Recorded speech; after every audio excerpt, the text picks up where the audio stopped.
Hey buds, how's it going? My name's Matthew Moss, and this is Good Final Bite, the podcast, the Poddy Edishhh. Come on, lads, let's get straight into her. Yes, and welcome to episode 3 of the Poddy Edishhh. It's a brand new edition, buds, and it's going to be grabbing a hold of you tightly and rocking you both daily and nightly.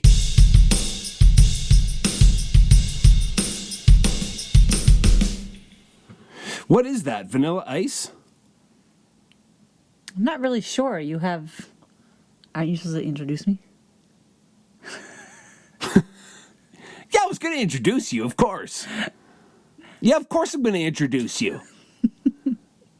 Buds, I'm here with the First Lady of GFB, realistic fit herself, Trina Moss. Put your hands together. Stand up where you are and give her an ovation. Trina, how you doing, babe? Babe, I'm doing good. You doing all right? I'm doing great. I love this. This is amazing. Welcome to GFB Production Studios, also known as the 8x8 spare bedroom down in our windowless basement. It's so true. It's so dark down here. Yeah, but it's very I don't know, it just gets your creative juices flowing. It just brings out the best in podcast production quality.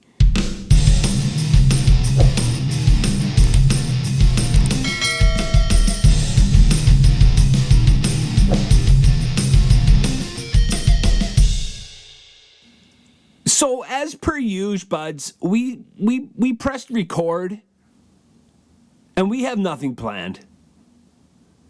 We're just going to go extemporaneous. I think that's the best way to podcast. You know, I listen to a lot of poddies. You do. I love podcasts. I listen to some great podcasts, very well researched, very well articulated, you know, just great flow. I love that. But I also just love listening to people chit chat.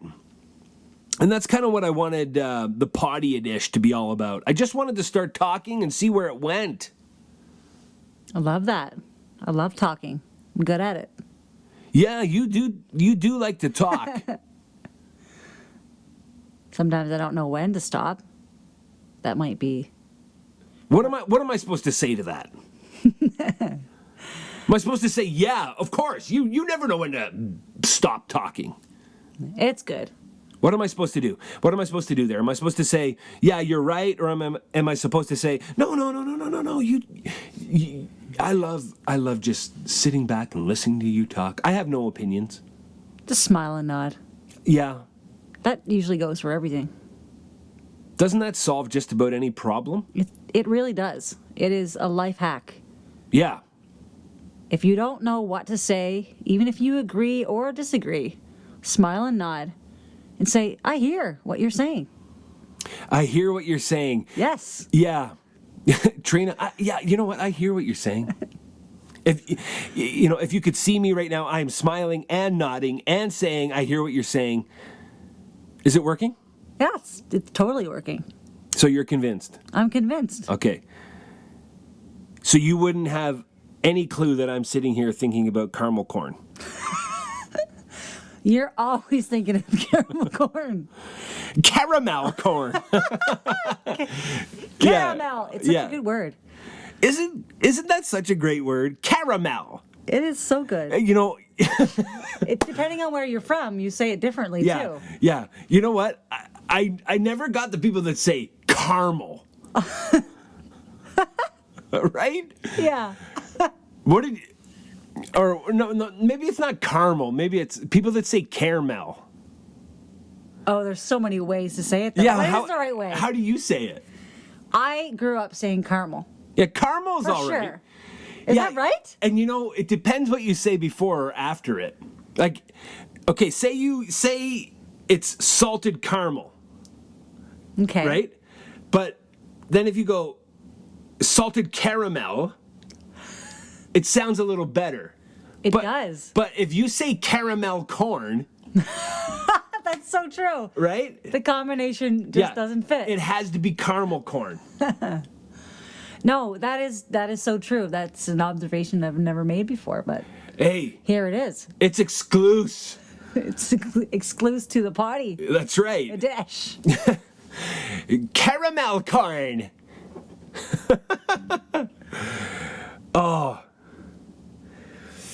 We do have some. We should probably have had a bowl down here to munch. Oh, you know what would sound so good is if every once in a while, we're talking and you just hear that crunch of caramel corn. I bet that would be a great ASMR. Like just the sound of somebody eating caramel corn. Caramel corn? What is it? Caramel corn? Yeah. Yeah, I would love to hear that sound. So it's caramel or caramel corn? No, it's salted caramel. Oh. I can't keep track of all your isms anyway. Well, I don't know. Just let it roll. I'm just making it up as we go, bud. I don't know what I'm saying half the time. Oh, here's a good one. Here's another one. What would you say? Goulash or goulash? Oh, I definitely grew up saying goulash. Yeah, it's goulash.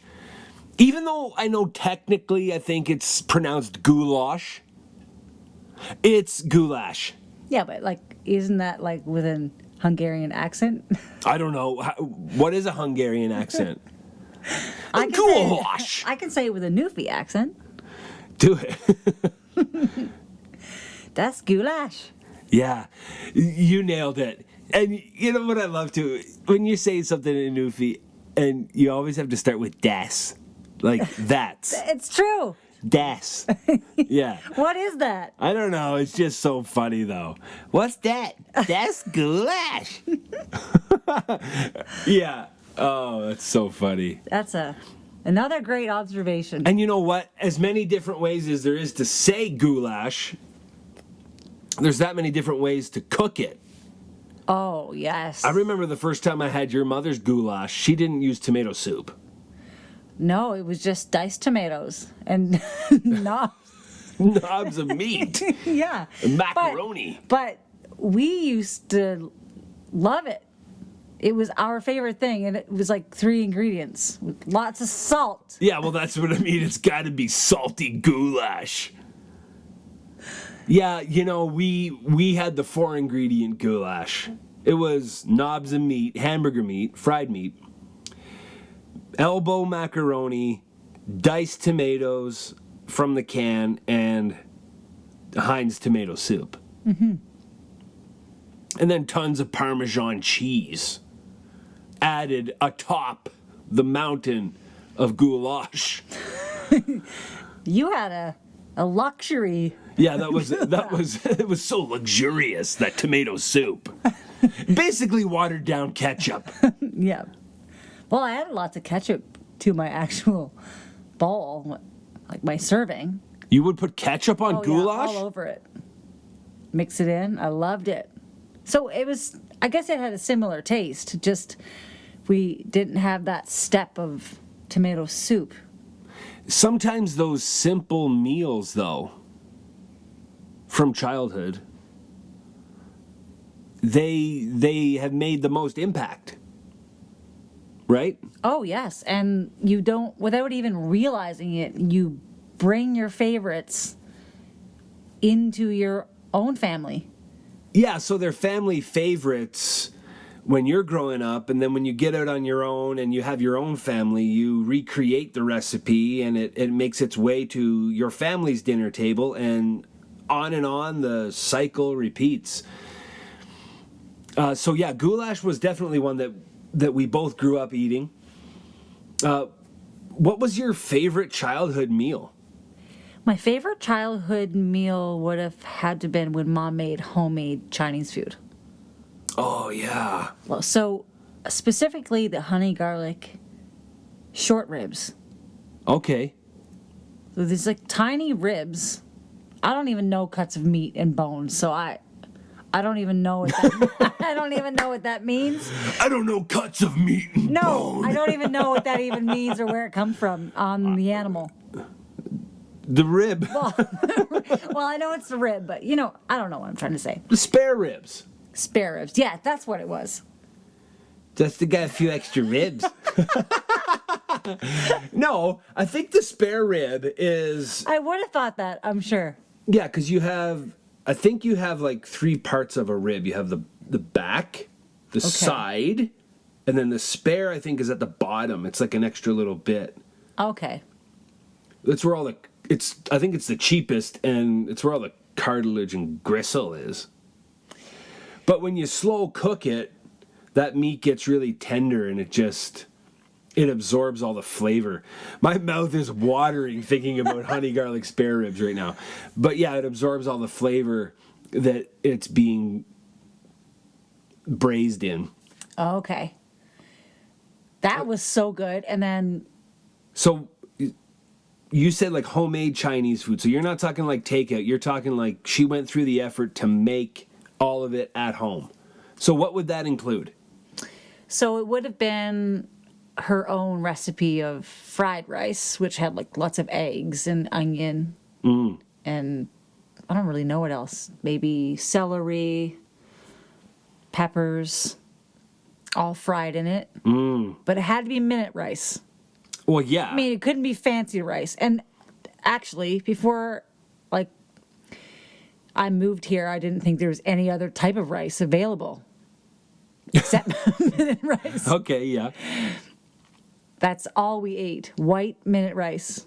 It's good though. And it had to be Uncle Ben's or Minute Maid, is it? Is that another one? No, that's the brand, babe. Minute Rice. I know, but There is Uncle Ben's converted rice. okay, so it was the minute rice then. Yeah, in the blue box. The blue box. Oh Yeah. yeah, the blue box. Yeah, so it had to be that rice. And then we bought prepackaged egg rolls. Egg rolls. Oh, yeah. So we never made those on our own, but those were my favorite, smothered in red sauce. Yeah, red sauce is the best. Like, I didn't know plum sauce was a thing. Like, it was just the red sauce, cherry sauce, or whatever you got in the bottle. That's what we put over everything. Yeah, isn't red sauce sweet and sour sauce? I think so. I think Yeah. that's what it, like, is on the Sweet and bottle. power sauce. But it had to be just covered in that. Yeah, minute rice. Okay, minute rice covered in that red sauce. You don't even have to chew it. It just slides right down. Exactly. Yeah, you get all the taste without any of the work of chewing. Yep. Don't you love that? You don't What have about to chew? meatballs though? Yep. Was meatballs a part of it? Or? Yep. Would have been a sweet and sour meatball. How often would you have had something like that? Was that a weekly thing, monthly? That would have been, weekly, bi-weekly. It was a regular item. Okay, cool. I mean, the spare ribs, maybe not, but definitely our favorite, like, weekly meal would have been fried rice, sweet and sour meatballs, and egg rolls. I used to ask for that for my birthday. Okay, wow. I would say my favorite meal growing up, or at least the one I remember the most, aside from like goulash, and a few other like regulars, but the one that I always remember was like spaghetti and garlic bread with chocolate cake for dessert. And, Dad did most of the cooking because of his career. It allowed him to be home and, be able to make family meals. But the spaghetti and the lasagna were Mom's thing, from what I remember. And she always used to make the chocolate cake from scratch. And I think she made her own icing because it was so good, and it would form this little crust. Okay, the icing would kind of crust, but it was still soft when your fork broke through it. But scratch chocolate cake, scratch icing, and Yeah, that was the one that I think we asked for regularly. It was the one we always wanted, Mark and I, my brother. The spaghetti or the lasagna with garlic bread, probably Caesar salad, and definitely that homemade chocolate cake. That was good. And you know what I loved about Mom's cake? Is she used to make it in a bundt pan. Ooh, I love bundt cakes. Yeah, it's like a giant donut. It does look like a giant donut. Yeah, I love the way that the bundt cake, it cuts into this perfect little triangle, and you take it out, and it flops on the plate. And this just came to me. I bet if my brother's listening to this, he'll know what I'm going to talk about. I know what you're going to say. What? He put jam on it. Yeah, absolutely. Yes. He put jam on it. So he used to put jam on the chocolate cake, and then I think it was Dad that got the idea, okay, let the cake cool down, cut it in half, and put jam in the middle of the cake. Yeah, that's so good. And then let it set, and then put the icing on. Now, I liked that, but it wasn't my favorite. That was Mark's favorite. But, I liked just the regular cake. And Mom... Yeah, it's all coming clear to me now, or it's all coming back to me. Mom used to put a big dollop of Cool Whip on the chocolate cake, too. Do you know what we used to do? Wow. I used to do this when Mom would make a cake like that. I would drench it in canned milk. And I'd make it so moist and like milky tasting. Are you talking... Okay, sorry. Didn't mean to interrupt. How rude. Are you talking carnation evaporated milk, Yes. or you're talking sweetened condensed milk? No, just the regular milk was on the table for tea. Okay. So you would just Evaporated. pour that over the cake? Oh, I've never done that. Yeah. And my favorite dessert growing up was trifle. That was so common Yeah. for Sunday dinner. And Mom used to make such a killer one because Dad used to bring home pound cake. So that trifle, was that like a fruit trifle? Yeah, like Jell-O, canned fruit, Okay. pound cake, all layered with like Cool Whip. Okay. The only trifle... Or Dream Whip. Yeah. Sorry, not Cool Whip, Dream Whip. The only trifle I know was the one we had at Christmas Eve, which was like chocolatey Toblerone style. Which is also really good. But this one was just like your classic, you think of like when we watch the Goldbergs. Yeah. And I think that they're going to pull out a trifle Yeah. any minute. Yeah. Like it's like a 1980s, early 90s famous dessert. Maybe it's because you can throw a bunch of canned stuff together and it was cheap. But man, Yeah. sometimes no, I you're right. get that flavor in my mouth and I just want to like eat a giant bowl of it. In my mouth. Go make some trifle. Well, I'm thinking, man, what's for dessert? What do we have? Caramel corn. We do have caramel corn. We do have caramel corn. That was a new discover for me. In the bulk section there, well, the section formerly known as the bulk section at Walmart. Now everything's prepackaged. But in that little section, they have these little cellophane bags of caramel corn for $2.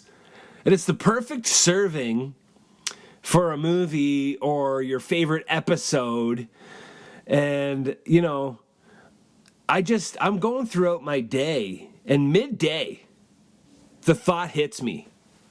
Caramel corn. And I just get so excited about it. It's like calling out to you. It's the siren call of the caramel corn. I get that way with chips. Chips call out to me. What's your favorite flav? Well, like growing up or now? Now, bod. Oh, both. Both. Well, I loved roasted chicken. I was going to say, I know what your favorite was growing up. Or... Fries and gravy. No, I didn't like that one. That wasn't... That was a flavor, though. That was a flavor. I never liked it.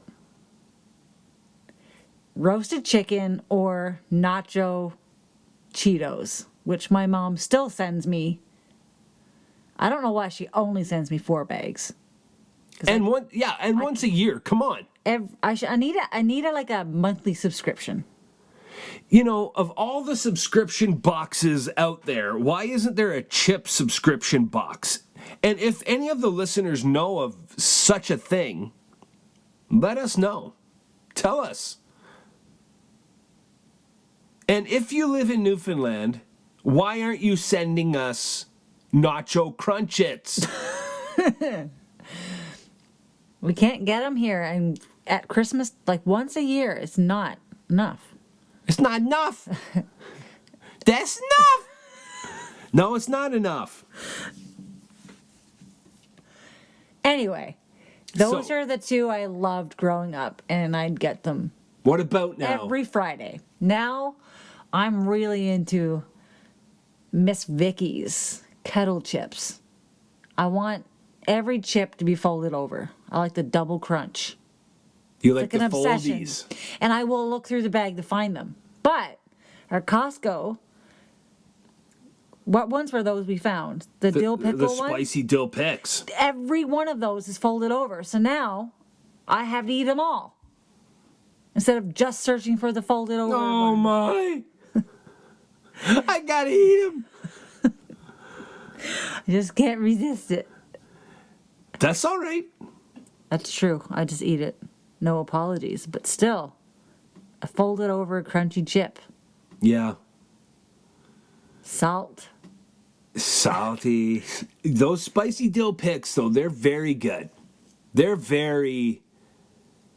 Spicy. they're spicy chaps. Can I have a pound of spicy wings, please? Are the chips called wings?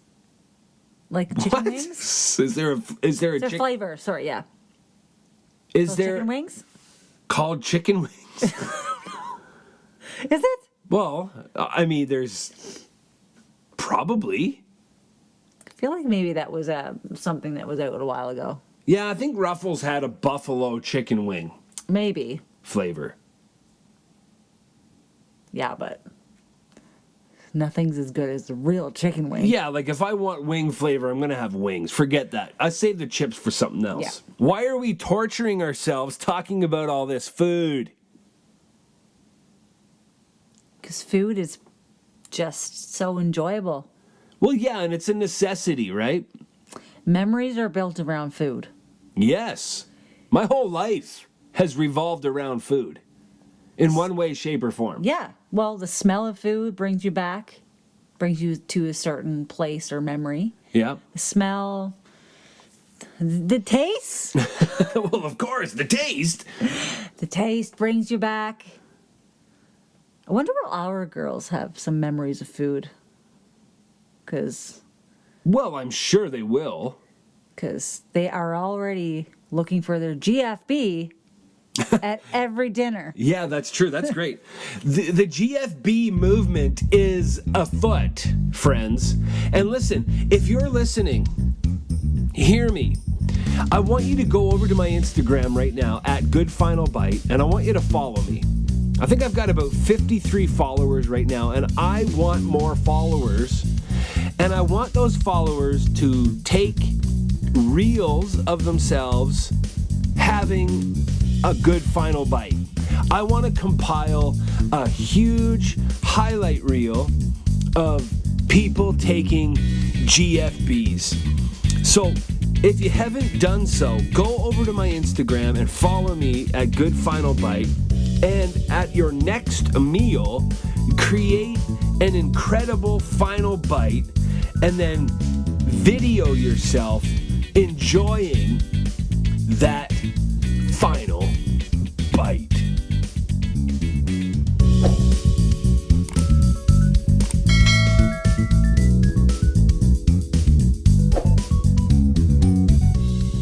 Also, go over to Instagram and check out Trina's profile at Realistic Fit. Tell us a little bit about your journey. Tell us a little bit about you and what you do and who you are and how good looking I am. Let's start with the best thing. how good looking you are. Oh, wow. That was totally unsolicited. I'm sitting here in lounge pants because I live for lounge comfy pants. Right. And you're there looking so good. What the heck? Gray skinny jeans, French tucked black shirt, chain, perfectly groomed beard. And nails. And nails. And hair. Yeah, you did good, girl. No, but tell us a little bit about you. Tell us a bit about your story. And be as real and vulnerable and open and transparent as you care to be. Yeah, so I created my Instagram page a few years ago just as accountability for myself and to show my love for fitness and my love for healthy food or just real life fitness that's like doable and sustainable. And that's been my journey is taking my obsession with exercise and food in a negative way and turning it around as these are things I love and I enjoy, and it's not a chore and it doesn't have to be an obsession. It can just be something I do that I love, and then just changing my mind around about that. So that's what I do now is teach and coach other people to live a sustainable lifestyle that they love. We both had unhealthy obsessions with food when we met. Yeah. Both struggling with eating disorders of a different kind. Yeah. Me with binge eating, overeating, and you on the complete opposite spectrum to that. And so it was just so interesting that we found each other and mutually helped one another out of that disorder into this ability now to understand what good food is and what good food habits are without depriving yourself of all of that good, rich, exciting celebration food, without depriving ourselves of that, but also knowing how to balance it with good, healthy foods and food habits and ways of thinking about food. And, that's what I think is so important for people that love food and celebrate food, is to also have a good mindset about food, because I don't know, what do you think about that phrase, you are what you eat? Well, I mean, a diet it reflects in our energy, it reflects in our mood, it reflects in our, like, if you struggle with anxiety and lots of stress, like food can help combat that. So realizing that food is also medicinal, like it can help you actually feel better in your mind. But I got out of the habit of, and I teach people this, of labeling food as good and bad. Right. Some food serves you to give you energy and focus, and depending on all the things you love to do. But then food is also supposed to be enjoyed, to make memories around, right, and to be able to eat things in moderation and to never feel bad or to feel shameful or guilty around right, food. And I think our diet culture has made us feel that way. It's you're eliminating food groups and you're telling yourself that's bad, that's too much of that, I gotta only eat this, and then that's what creates a really distorted view around food when that's not necessary. Yeah, you bring up a good point about food serves us, and I think you can apply that in all the different areas. Like some food serves to nourish you, some food serves to heal you, some food exists for celebration and for good times and for memories. Some food serves to comfort you, some food serves to, just to make you feel better. And it's something that you build good times around. And so none of those things in and of themselves are bad, but it's when you become obsessed with one of those things or it becomes unbalanced, right? So let's go back to that other thing. We talked about you are what you eat, and you talked about how food can be medicinal and it can help you and it can help alleviate anxiety, stress, and things like that. So I'm going to use a big word. Food can either help that or it can exacerbate that. If you're always eating junk, if you're always eating the decadent, sugar-rich, fat-rich, calorie-dense foods, which, you know, I highlight a lot on GFB, which, you know, is good. But if that's all you're eating all the time, it's going to exacerbate or increase your amount of anxiety and stress and worry. It's not serving you well to always be eating that way. And so it's good to balance it back and not consider that those foods bad, but to also understand that they serve a purpose and I should keep them for that purpose, and then see other foods serving other purposes. And those are the things like health and wellness and feeding you and nourishing you that you should really focus on to get the most out of life. Yeah, I love that. Like, because, I mean, our lives are centered around food. Everything's centered around when we eat. And so I think it's important to, I don't think you need to be too meticulous, but I think you need to think about what you love to do and what food serves you best, and never feel guilty about choosing a food that is for fun. That's right. And some food exists for that. So, it does. You know, I think that's probably a good thing for our listener to take away today is of all the different ways that you could think about food and all the different gimmicks out there and all the different fad diets and everything that you've heard since, I would say, the early 80s when diet culture kind of took root in North America. If you could see food as serving you, I think it would help in all the decisions you make concerning food. That you would ask yourself the question before you eat anything, what service is this doing to me? Is this just for straight up enjoyment? Is it for celebration? Or is this to feed me?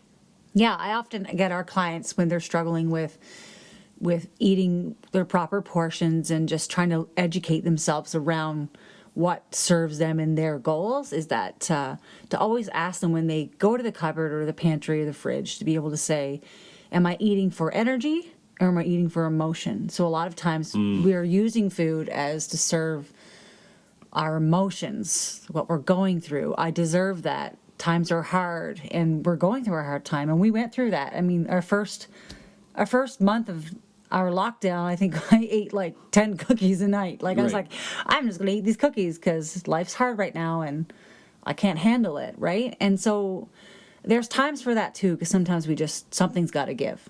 But I think if you're struggling with food, is to, I even went as far as to tell people to place a little post-it on their fridge. And when they're going to the fridge, ask themselves, am I just eating because I'm bored? Right. Or I'm just emotional right now, feeling something. I'm using food as a crutch, or do I need it for energy? Right. Yeah, that's good. And just a question to ask. So then you're under the self-assessment, and it's just a quick question, and then move on. I was trying to think about what cookies you were talking about. Oh yeah. And I think I remembered it was those vanilla-filled black and white cookie. Yeah, the chocolate vanilla sandwich one. Yeah, the Sammy. Those were so amazing, and there's like 48 of them or something in a tray, and they're like $4 at Walmart. Yeah, they're like no, they were from, well, yeah, they're at Walmart too, but they're like a no-name brand. Oh, yeah, the no-name. Yeah, those are good. And dipped in Tetley tea. Oh, you gotta dip them. Yeah. I gotta dip them in milk. Okay. This is how I like to eat my sandwich cookies, be they Fudgios, be they pirate cookies, be they the black and white vanilla cookie, be they Nutter Butters, be they Little Debbie's. Little Debs. Yeah, whatever it is. If it's a sandwich cookie, meaning 2 cookies with icing in the middle, I like to have 3. I like to dunk 1 halfway in the milk for about 10 or 15 seconds so that it absorbs, and then when you let it go, it sinks to the bottom. But it'll only sink to the bottom if you hold it upright and soak it for a couple seconds. Yep. 15, 20, okay? And then you let it go, it'll sink right to the bottom. Do you do that every time? Do you count? I don't count. I know. You just know. It's second nature now. I wish I knew how to do things, like repeat things over. I don't do the same thing twice, which is hilarious that you just do things almost the same way every time. Well, when you find a good thing, you stick with it, bud. I know, you're just so attentive. So you drop it in there, and then your other 2 cookies, you dunk and eat. And the first bite While you're waiting. The first bite is always half the cookie. Okay? Always. And then the next bite is half of the half, so a quarter, and then the next quarter. Then you do it again, and then you drink the milk. What happens to the sinky cookie? Oh, just wait. When you get to the bottom of the milk, it's waiting there like a buried treasure. Okay? Buried treasure. Yeah. I love that. And then what you do, you don't go down there with your fingers and try to get that thing out there. That's too mushy. What you gotta do is just tip the mug back, tip the cup back, and let it fall into your mouth. And the way that feels to me is so good. Because what happens is the icing, it doesn't change texture. Okay. But the cookie gets soft. So it's almost like the textures swap. And the icing becomes the crunchy thing, and the cookie becomes the soft, gooey thing. Wow! Oh my and goodness! Man, it just takes your experience from dipping a cookie in milk to something completely different. It changes the composition of the cookie. That's amazing. I mean, I noticed that you do the same thing every time, but I didn't notice. You didn't know exactly what I was doing. What the reason behind it was. Of course, there's always a reason. Do we have any cookies? I don't know. What do we have? You know what? We definitely have caramel corn. We have caramel. Caramel. Caramel corn. We have caramel corn. We have caramel corn. You try. Don't go too loud. Go. We have caramel corn. We have caramel corn. A little closer. We have caramel corn. We have caramel corn. Yeah. We have caramel corn. We have ASMR corn. ASMR corn. I was looking at the internet today, and we're just about done, but I was looking on the internet today at some recipes, and there was an ad banner at the top of the website promoting fondue. Ooh. Have you ever had fondue? Yeah, just basic fondue, like not like an all-out fondue party. Like, I don't think I've even had cheese fondue. I think it's just been chocolate. Oh, chocolate fondue is not fondue. Okay, so like that's well, I guess the it is. extent of my experience. I guess technically it's fondue. But like isn't fondue like either like hot oil or cheese or something? I don't really know. It was definitely cheese in the ad banner. Here's what I do know. I did not grow up with that luxury of fondue. But I don't yeah, me either. Melted cheese in the microwave was as close to cheese fondue. Oh yeah. Melted cheese whiz. I guess so. Your mom used to do that with like salsa to make queso, right? Yeah, she was brilliant. She was ahead of her time. Fascinating. Because Tostitos, of course, now for years has made salsa con queso that you can buy in the little jar in the chip aisle. But Mom used to make like homemade con queso with like a big tablespoon of cheese whiz melted, and then she'd stir in some salsa, and then she'd bring down some Tostitos for a snacky for Sparkplug and I. That is so cool. But anyway, back to fondue real quick. We should try it. Like this guy was cutting up shrimp and scallops and squid. It was like a seafood fondue. Oh, I'd be up for that. We should do that and make a GFB video. Yeah, wouldn't it be good though? Like I was thinking, I was watching it going, yeah, you're dipping all this seafood in cheese. And like cheesy seafood is good. But like, wouldn't it have been better in some garlic butter? Ooh, yeah. Or at least make the cheesy more garlicky buttery. Like a garlicky, herby buttery. An herby garlic buttery. You know our kids have no hope. Okay, and listen. With names of food. I know, but listen. They're gonna be like, who taught you this? Okay, but listen to me. Stop talking. I was trying to do this fondue thing because I made up a joke while I was watching the fondue video, and I was trying to set it up. Okay. But it wasn't happening, so I'm just going to blurt it out. Okay, blurt it. Okay, I'll blurt it. Okay, so this is the obvious one, right? Yeah. Fondue. Fondant. Okay, obvi. Yeah. But then I said, fondue? I don't mind if I do. Yeah, that's good. Isn't that good? That is good.